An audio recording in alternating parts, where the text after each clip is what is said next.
If you'd like to follow the process of turning a block of wood like this into a guitar like this, then you've come to the right place. And if you would like to see me give this guitar away, click subscribe, hit the bell.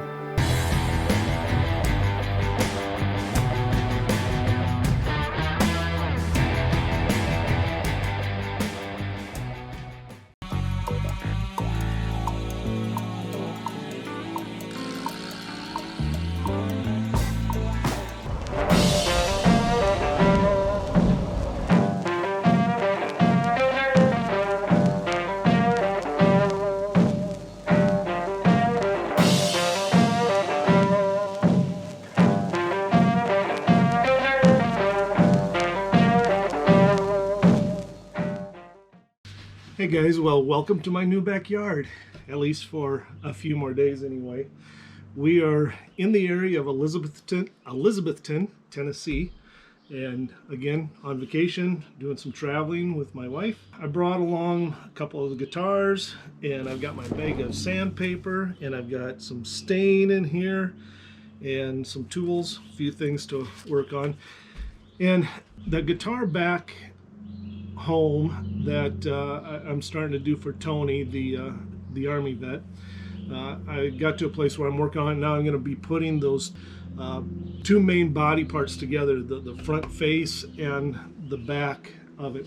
And as I was sitting here thinking about it, thinking about the fact that this piece of wood here is exactly 1 inch, and now on that guitar of Tony's that I'm putting together, I was thinking about the fact that when I first got started with woodworking, there were some confusing things when it came to dimensions. Now, those of you who are overseas and working with the metric system, and here we are working with the imperial or standard system, this might get a little confusing. But a 2x4 is not actually a 2-inch by 4-inch board. It was at one time, a long time ago. But then I think they finally figured out they could make more money and get more wood out of a tree trunk if they made the 2x4 a 1.5 inch by 3.5 inch board instead of 2 inch by 4 inch. I think it comes down to money with that. So 2x4, the point is it's not actually 2 inches by 4 inches, so don't measure accordingly for something like that. Now when I buy wood for a guitar body, that piece of Tony's wood there, that back, that is exactly 1 inch thick. I now have the two blanks routed out. Now these are 1 inch blanks. And when I buy something that is exactly 1 inch thick from someone who is selling quality woods and body blanks or wood for special projects, they will, in order to distinguish between the confusion of a 2x4 not being a 2x4, they will say it is a 1 inch is 4/4. In other words, it's 4/4 inches. So they will say 4/4 wood, and that means it's 1 inch exactly. Now 8/4 would be 2 inches exactly. So if I put the one body on top of the other body and we've got an actual 2 inches, that would be 8/4. And of course then 1.5 inches, actual 1.5 inches would be 6/4.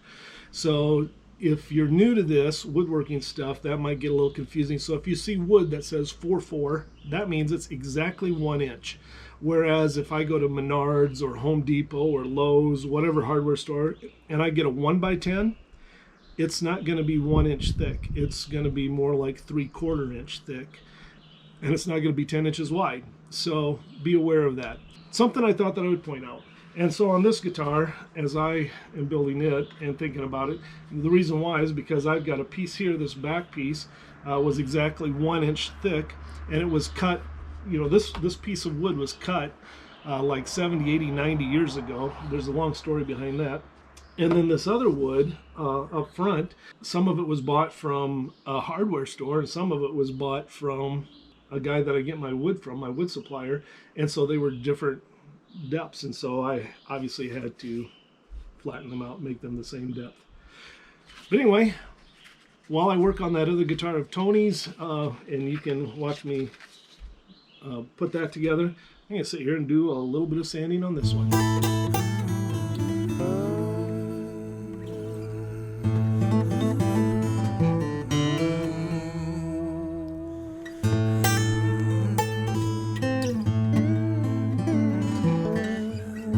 side that I did that leopard wood, I'm going to do these tops, which are a curly maple. I'm actually using 2 of the popsicle sticks for this one because the gap between the 2 halves was kind of significant, so I'm going to take a little bit more off of there. They're in the wild, desperate times came.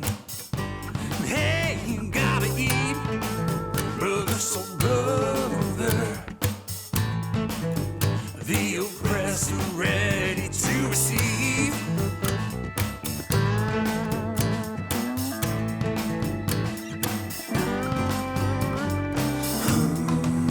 And their despair was not ignored.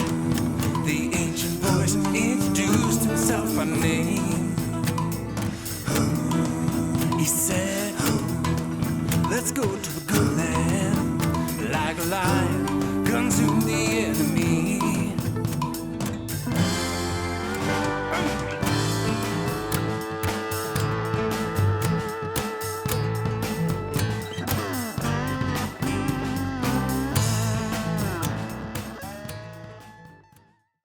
So right now I am sitting in a hotel room, I bet you can't tell, in Fort Wayne, Indiana. You know what's so special about Fort Wayne, Indiana?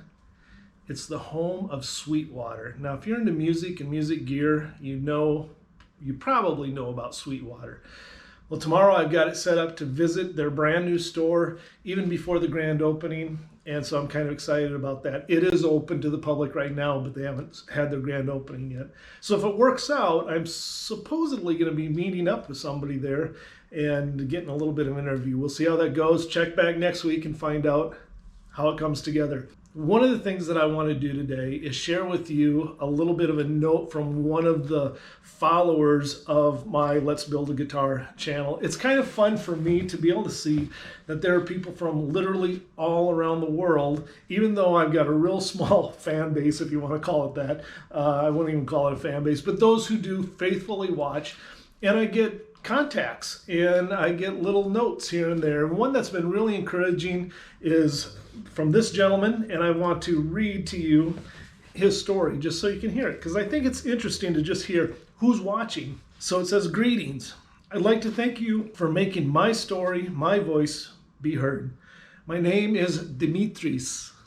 I'm from Greece. I'm in the university majoring in mechanical engineering. At this moment, I'm staying with my mom and brother and doing online lessons for the past year or so, and COVID has taken a toll on my mental health. Regarding how I got into guitars and music, well, I started researching different stuff around when COVID started, since I had a lot more free time. Didn't we all? It's so wonderful that things seem to be loosening up now.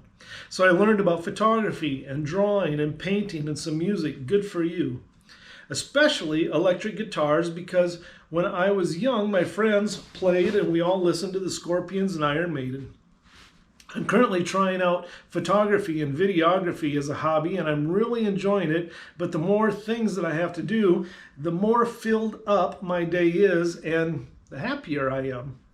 Recently, I started getting more into carpentry, and especially on guitars, and that's how I found your channel, and I really support your whole outlook on life, which I really appreciate. Thank you for the encouragement. I want to speak to that in a moment. He says, my dreams in life at this moment are that I want to get my master's in mechanical engineering, have a house with a workshop for activities to do, such as carpentry or camera gear, travel the world, especially Africa, Australia, photograph wild animals. Best regards, Dimitris. And I hope I'm saying that right. You're talking to a guy in Minnesota, so let me introduce you to the shirt that my wife and I had made up. It's not all crap. Life, it's not all crap. And that's exactly why I'm bringing this up, is a letter like that from Dimitris. Just talking about looking for good things. I want to be an encourager. We had these shirts made up, and we were saying it this way instead of just saying, hey, there's some beautiful things in life, which there are, and that's true. But the reality is people who are going through really hard things and through struggles have a tendency to look at other people who are maybe a little too happy or cheerful as though that's them and it's not for me, and it's not something I realize, or since I am going through so much difficulty, and the difficulties and struggles cause me to believe that I can't be like that. And I think it's important then to just help people understand that, you know what, in life it's not all crap, and saying it that way because we've gone through hard things, and we can still find beauty. We can still find reasons to go on and have goals. And that's why I appreciate Dimitri's his letter, because he says, you know, through COVID, it's taken a toll on my mental health, but this is what I'm doing. And he's sifting the good out of the ugly so that there's something good there, or maybe sifting the ugly out of the good, however you want to say that. Anyway, keep fighting for joy, guys. Come back next week and we'll take a look at Sweetwater music.